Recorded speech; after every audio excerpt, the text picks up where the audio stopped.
Hey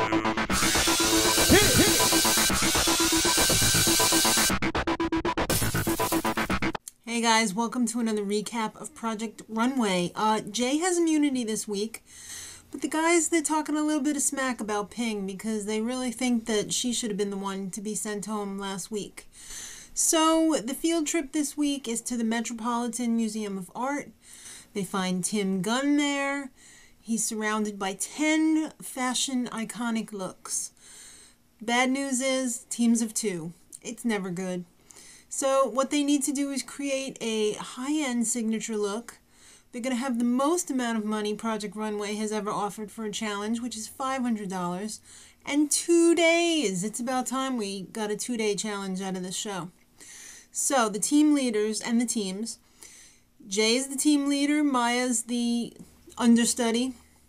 It's Jesus and Amy, Anthony and Seth Aaron, Mila and Jonathan, Ping and Jesse, Emilio and Anna Marie, and Ben and Janeane. Alright, so right off the bat, Ping and Jesse are not getting along at all. They're like oil and water. Ping lost her sketchbook at Mood, and Jesse is just getting increasingly frustrated and angry with the whole situation because Ping is not very experienced. Mila and Jonathan, now this is a great team. They know their roles. Mila's the boss, Jonathan's the hoss. He's doing all the work, she's calling all the shots. It works. Not everybody can be the chief. So Tim springs a twist on them on day 2 and says, you're going to have $50 to create a second look. It's going to be called the Look for Less. And you not only are you going to have to make this new look, but you're going to have to derive it from the design of another team.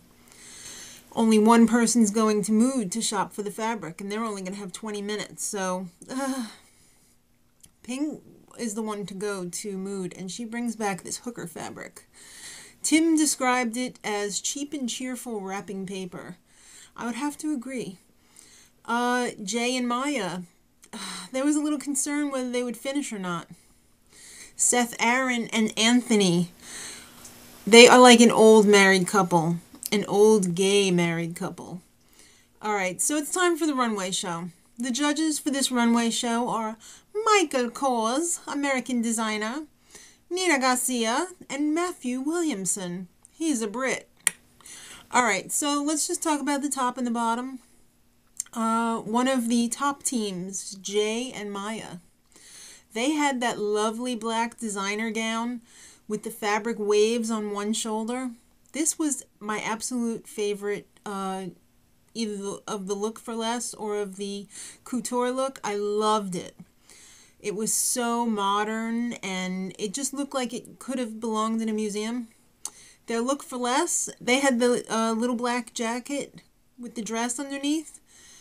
Their fit was excellent, and the whole design was even better than the original. It took the original like one step further in the fit and design. It was awesome. Mila and Jonathan were the other top team. They had that black suit with the white accents, you know, the separates, the pants and the jacket.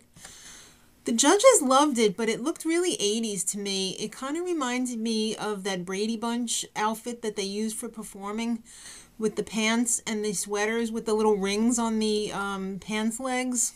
I wasn't a big fan of it.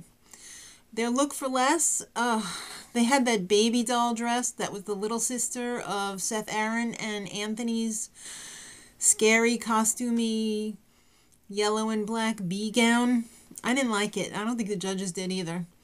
Alright, let's talk about the bottom. Ping and Jesse. They had this black and gray gown with this draped tail, which was just like, well, what do we do with all this fabric? I know, let's throw it over the model's shoulder. It looked like the fabric Statue of Liberty. And their Look for Less, it was this Sewing 101 ill-fitting black and gray dress. It was blah. And it didn't really resemble the original. Ping needed sewing lessons to do it. And the model even ratted her out. The model was like, she never fitted me in it. So, whatever. Alright. Anthony and Seth Aaron were also in the bottom. They had the black and yellow. I call it a sophisticated saloon gown. With the feather on it, it totally looked like a saloon piece. Michael Kors described it as being at the cotillion party from hell. I'm going to have to agree. It was a total costume. And their look for less? A cheap cocktail dress. They were running out of time, so they admittedly had to throw something together, for crying out loud. Alright, so the results. Jonathan, you're in. Mila, you are the winner, and you have immunity for the next challenge. I'm really disappointed because I thought the Maya and Jay gown would have won with the big fabric waves on the shoulder. Very disappointed here. Maya was in, and Jay was in. So the two bottom teams, Anthony and Seth Aaron versus Ping and Jesse. Alright, Anthony and Seth Aaron, their first piece was costumey, and the second piece was poorly made. Ping and Jesse, the first piece was overworked, and the second piece was underdesigned. So Seth Aaron was in, then Jesse was in. So it came down to Anthony and Ping. Alright, Anthony was in and Ping was out. You know, it was time for Ping to go. She was a great person. She was an endearing person. But she's not ready to be in the top designers. Alright, next week they'll be designing for a group of inspiring women. Till next week, much love.